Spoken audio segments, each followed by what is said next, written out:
جب بھٹو نے سٹیپ لیا تھا کہ سارے مسلم کانفرنس ہوئی تھی لاہور میں، آپ کے اس وقت لاہور میں بیٹھے ہوئے، اور ساری مسلم امہ کو جمع کیا، اور ایسا بھی ہوا کہ جو 2 مخالفین ہیں ان کو بھی انہوں نے بلا لیا، اور پھر اس کے جو سیشن چلے تھے اس میں یہ بھی ہوا تھا کہ مسلم جو ممالک ہیں ان کی ایک کرنسی بھی ہونی چاہیے، بالکل بہت ساری باتیں ہو رہی تھی، اور وہاں سے جو وہی بات ہوئی نا کہ وہ تو 50 سال بعد کی بات سوچ رہے ہوتے ہیں، تو بھٹو بھی زیر تاب آئے، اور وہ اتفاق کی بات ہے جتنے مسلمان ملکوں کے سربراہان موجود تھے وہ سارے ہی گئے، صحیح، اور ساروں کو ہی عبرتناک قسم کا نشان بنایا گیا۔ بالکل یہ اس مسلم امہ کو اتحاد کرنے کا نتیجہ نکل آیا۔ اب کیا کریں؟ اب سوال یہ ہے کہ جی اچھا امریکہ تو ایسے کر دیتا ہے، تو اب کیا کیا جائے؟ اتحاد کیا ہی نہ جائے، یہ تو عبرت کا نشان بنا دیتا ہے۔ ایسا ہی ہے۔ اس میں جس انداز میں سلو اینڈ اسٹڈی وہ اپنی چیزوں کو سوچ کر پالیسیز بناتے ہیں،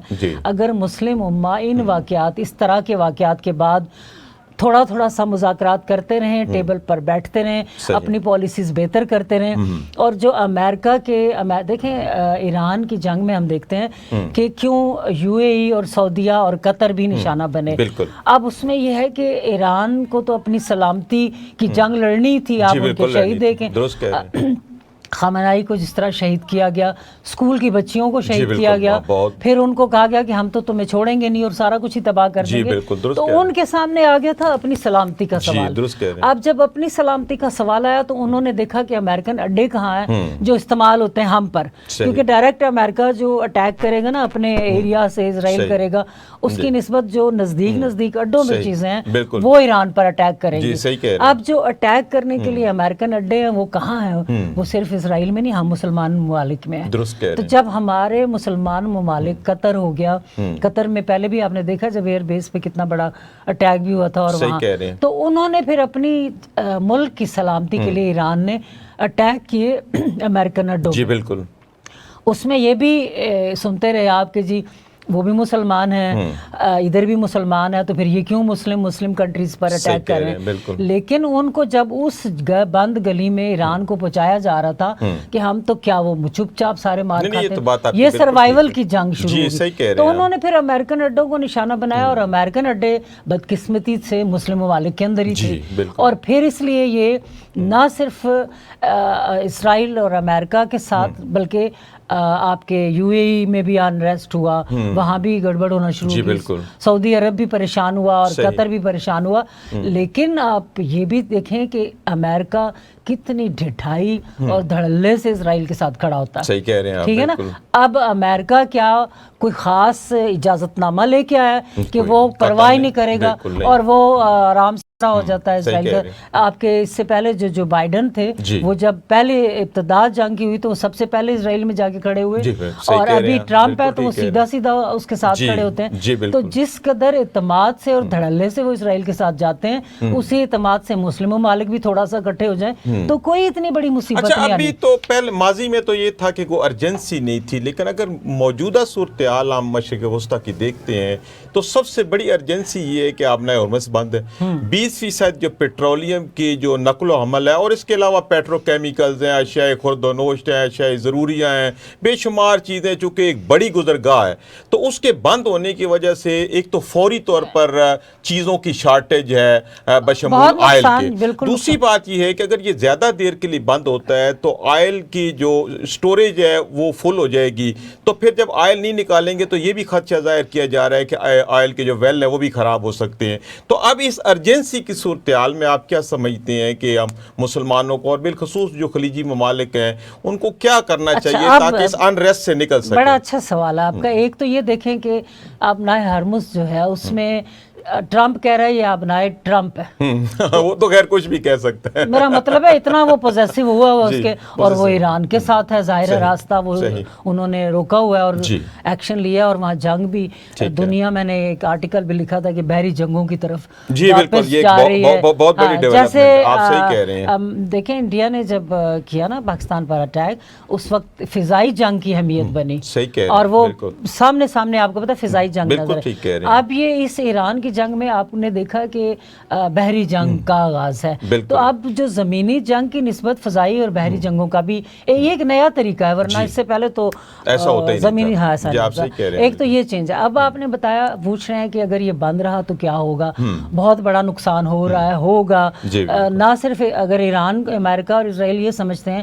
ایران نے سروائیو کر لیا، وہ تو کھڑے ہو گئے، اب بہت سارے ممالک کو نقصان ہو رہا ہے۔ ہم اس سے ابھی تک امریکہ اجازت نہیں دے رہا تو آئل نہیں لے پا رہے سستا، انڈیا لے رہا ہے، تو یہ بھی مطلب ہم اس کے دباؤ میں بھی ہیں۔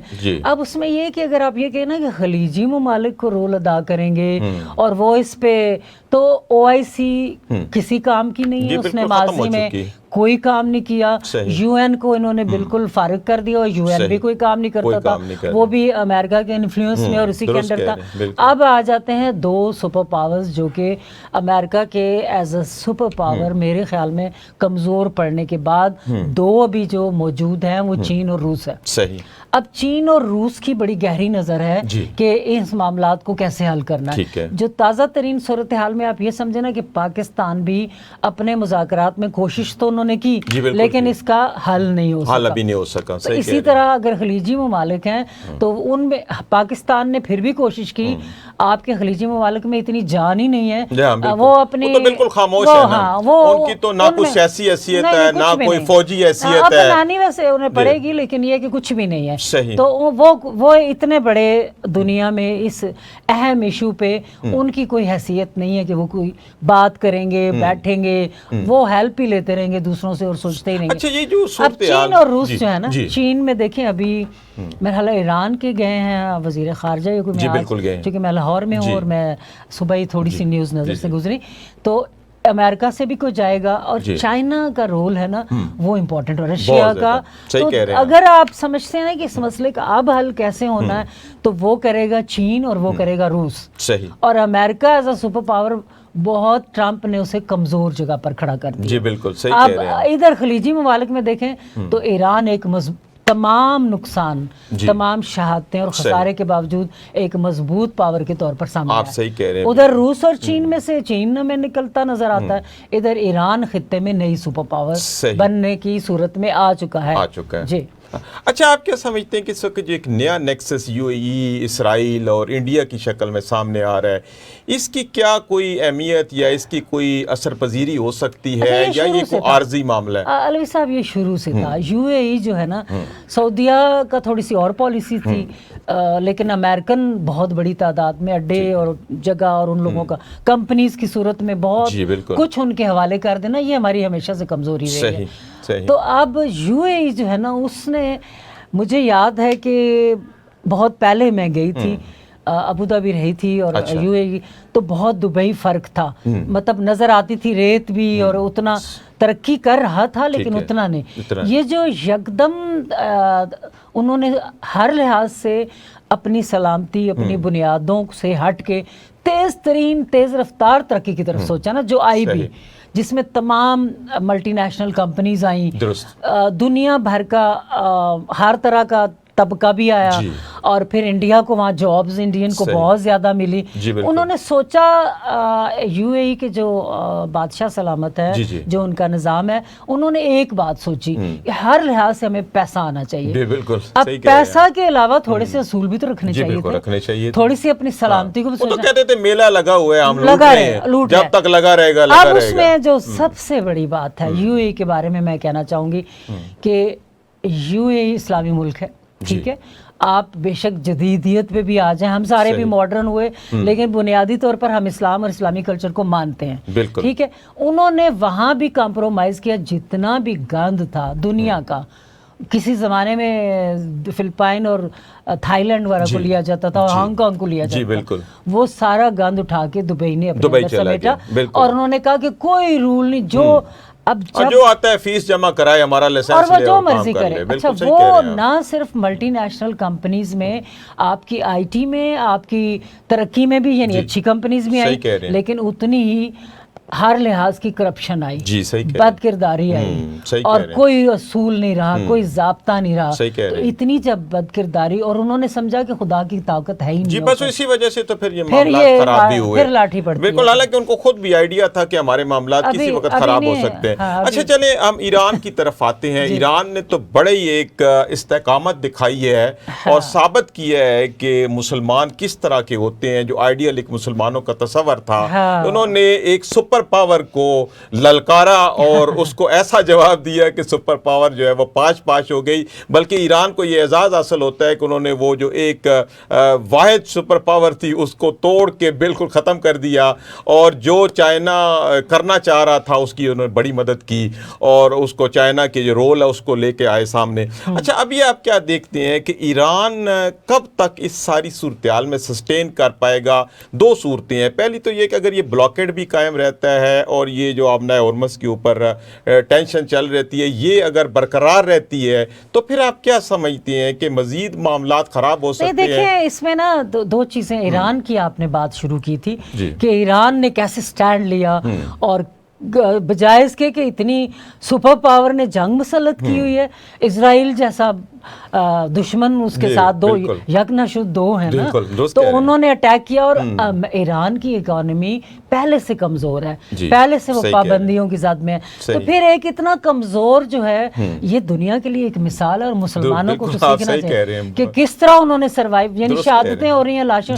وہ قوم جو انہوں نے اصل مسئلہ ان کا جو خناس ٹرمپ کے ذہن میں تھا وہ رجیم چینج کا بھی تھا, بالکل کہ رجیم چینج کریں گے, اور من پسند رضا شاہ پہلوی والی اس کے بیٹے کو لا کے, تو ممکن ہی نہیں ہو سکا. تو وہ اس کی وجہ یہ کہ ایران کی جو ہسٹری ہے نا وہ 7000 سال پرانی ہے. جب پہلے رضا شاہ پہلوی کا دور تھا, رضا شاہ پہلوی کے والد, ان کا نام بھی رضا شاہ پہلوی تھا, اور پھر یہ محمد رضا شاہ پہلوی, باپ کو جب ہٹایا گیا تو وہ ایران میں کچھ تھوڑی بہت ترقی کر رہے تھے. جی بالکل. اب ان کو بھی رجیم چینج میں ایسے ہٹایا گیا کہ خود محمد رضا شاہ پہلوی نے ان سے تخت لیا اور وہ ملک بدر ہوئے, یعنی بیٹے نے باپ کو ملک بدر کیا, اور یہ پالیسی انہی کی تھی. اب وہ کچھ نہ کچھ جو پہلے رضا شاہ پہلوی ہیں وہ کچھ نہ کچھ ایران کے بارے میں سوچتے بھی تھے, ترقی پر بھی سوچتے تھے. محمد رضا شاہ پہلوی جو بعد میں خود کس قدر عبرت کا نشان بنے, اس کی میں آپ کو 2-3 دلچسپ باتیں بتاتے ہیں. محمد رضا شاہ پہلوی کو انہوں نے سمجھا کہ وہ جو ہم کہیں گے وہی کرے گا, اور سب سے پہلی بات یہ کہ اسلامک کلچر وہاں ختم کرے گا, اور جدیدیت, میں نہیں کہتی کہ وقت بدلنے کے ساتھ آپ تھوڑے روشن خیال نہیں ہوتے, آپ اپنی بنیاد نہیں پاؤں کے نیچے سے زمین نہیں ہٹا, آپ مسلمان ہیں تو ہیں. تو رضا شاہ پہلوی نے تو وہاں کوئی اصول ہی نہیں چھوڑا. یہ یو اے ای کو, وہ افغانستان کو دیکھ لیں, یو اے ای کو دیکھ لیں. تو جب اس نے یہ کام کیا تو آخر میں مختصر کرتے ہیں کہ اس کو جانا پڑا ملک سے.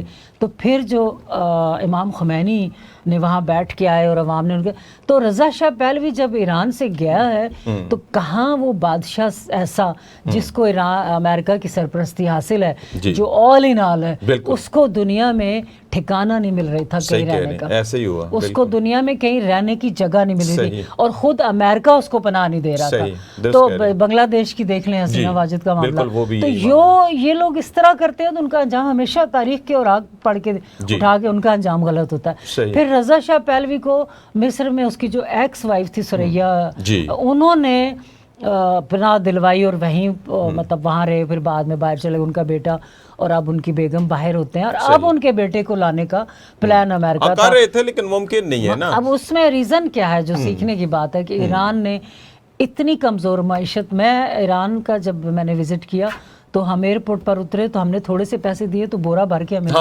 تو بندہ حیران ہو جاتا ہے. جب ہم ٹیکسی کا ایسے فیئر دیکھتے تھے کتنا دینا, تو وہ آتا تھا 3 لاکھ اتنا, ہم کہتے تھے یہ کیا ہو رہا ہے, اتنی ان کی. اس ساری تکلیف کے باوجود رجیم چینج کو انہوں نے کیسے ناکام بنایا. وہی بچے جو ان کے انفلوئنس میں تھے اور وہ کہتے تھے یہ ملا ہے, ملا کو نکالیں, تھوڑا سا ماڈرن ہونا چاہیے, وہی ان کے ساتھ کھڑے ہو گئے. بالکل کھڑے ہو گئے, ساری قوم متحد ہوگی رجیم چینج. بالکل یہ جو ان کا ایک نیریٹو تھا نا کہ ہم رجیم چینج کریں گے تو پھر ہماری وہاں جگہ بن جائے گی, ہم رضا شاہ پہلوی کو لے آئیں گے, لیکن وہ الٹ پڑ گیا. اچھا, اس حوالے سے ایک بڑا سوال اٹھتا ہے کہ اتنی بڑی اپنے آپ کو یہ سپر پاور امریکہ کہتا ہے, کیا ان کی انٹیلیجنس ہوئی تھی, ان کو یہ نہیں پتا تھا کہ یہ صرف ایک سرجیکل سٹرائک ہی نہیں ہونی, ایک رجیم چینج کے لیے ہم جائیں گے کر کے آ جائیں گے؟ کیا انٹیلیجنس ان کی سوئی پڑی تھی؟ ان کو نہیں بتایا گیا کہ ایران وہ ملک ہے کہ جس کے آپ جتنے بھی آپ اس کو تراشیں گے نیچے سے مزید نگینے نکلیں گے, مزید سخت رویہ اور سخت نیریٹو نکلے گا. تو یہ پھر کس چیز کی سپر پاور ہے کہ جن کو کوئی پتہ ہی نہیں چلتا؟ نہیں, وہ کہتے ہیں نا گیدڑ کی شامت آتی تو شہر کی طرف بھاگتا, تو امریکہ کی شامت آئی تو ایران کی طرف بھاگا. بالکل. ایران میں آپ کو یہ بھی بتاؤں کہ میں اتنا اچھا آپ کا پروگرام ہو رہا ہے, اور اس میں یہ ضرور کہنا چاہوں گا کہ ایران کی پی ایچ ڈیز دیکھیں نا, کہ ایران میں پی ایچ ڈی ہماری طرح اردو میں اور اسلامک سٹڈیز میں نہیں ہوتی جا رہی کہ مجھے ڈاکٹریٹ کرنی ہے تو میں اردو میں P H D, Islamic studies میں ہی, اور اس میں تھیسس کچھ بھی نہیں ہے کسی ملک کے. انہوں نے دنیا کی جدید ترین علوم پر سارے, اور سینئرز بھی ہیں. جی بالکل, آپ صحیح کہہ رہے ہیں. آپ ان کی لسٹ دیکھیں تو آپ حیران ہو جائیں گے. نہیں, ہماری خود ایرانی سفیر سے ملاقات ہوئی تھی. قیادت جو ہے نا, ہمارے ہاں مسلم کنٹریز میں قیادت کا بحران ہوتا ہے. جی بالکل. ایک بندہ آئے تو وہ ناگزیر ہو جاتا ہے کہ وہ گیا تو قیادت تو ہے ہی نہیں, تو پھر وہی رہے گا. لیکن اس معاملے میں یہ نہیں ہوا, ایران کے معاملے میں تو یہ نہیں ہے. تو ہمیں خدا کے لیے اپنی مر جاتا ہے تو پھر بھی تو کچھ کرتے ہو نا, تو ناگزیر کوئی نہیں ہوتا, اپنی لگاتار قیادت. دیکھیں میں یہاں یہ کہنا چاہوں گی پاکستان میں کہ اگر میں لٹریچر میں ہوں, اگر میں میڈیا میں ہوں, کالم لکھتی ہوں, شاعری کرتی ہوں, یہاں مافیا ایک شخص آیا وہ 30 35 40 سال نہیں ہٹتا نہ دوسرے کو. انڈیا والوں میں ایک فلو چل, سنگنگ میں دیکھ لیں, ہاں بالکل لگاتار وہ ہر ایج کا, ان کا یہ ہے کہ ایک کے پیچھے ایک وہ چیزیں آ رہی ہوتی ہیں, نئے شخصیات آ رہی ہوتی ہیں. اس لیے کہتے ہیں کہ اسمبلیوں میں, اور اصل میں ہوتا یہ ہے کہ جب آپ انسٹیٹیوشن نہیں بناتے, جب آپ ٹریننگ نہیں کرتے, جب آپ اپنا نائب نہیں بناتے, آپ ٹریننگ نہیں دیتے, تو پھر یہی ہوتا ہے مواقع جان بوجھ کے نہیں دیتے کہ میرے مقابلے میں اس وجہ سے آپ پاکستان میں بڑے بڑے ادارے ڈوب گئے. یہی وجہ ہوئی کہ ایک شخص کی فوتگی ہوئی تو بعد میں ختم ہو گیا.